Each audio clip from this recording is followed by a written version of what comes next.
The inside of a bowl is part of a sphere, when water is put into the bowl to a depth d, the water surface becomes a circle of radius 2d. what is the radius of the sphere? देखिए बोला जा रहा है कि एक bowl का inside जो है वो स्फीयर का पार्ट है, मतलब कुछ इस तरीके से आप मान लीजिए कि एक बाउल है,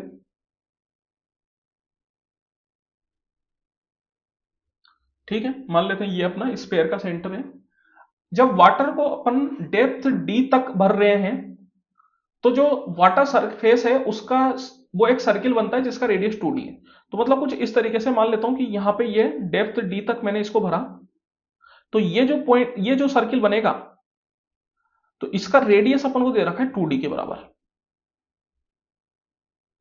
अब रेडियस ऑफ द स्फीयर अपन से पूछा जा रहा है, तो यहां पे आप देखिए, आप क्या कीजिए, इसको थोड़ा ज्वाइनिंग कर लीजिए, इस पॉइंट को मैंने मिला दिया, ये एक तरीके से अपने पास रेडियस बन जाएगी स्फीयर की।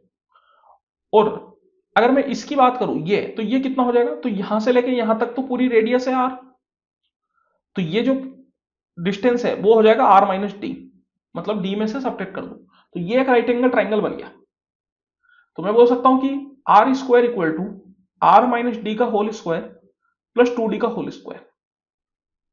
तो r square equal to r square plus D square minus 2dr, और 2d का होल स्क्वायर मतलब 4d स्क्वायर। तो r स्क्वायर से तो r स्क्वायर कैंसिल आउट हो गया, और यहाँ पे एक d आपका कॉमन आ जाएगा, तो यहाँ पे आप जैसे बोल सकते हो 2dr equal to D square plus 4d square मतलब 5d स्क्वायर। तो एक d से एक d कैंसिल आउट हो गया, तो r इक्वल टू आ जाएगा 5d/2, that is equal to 2.5d। तो रेडियस जो है स्फीयर की वो आ जाएगी 2.5d के बराबर।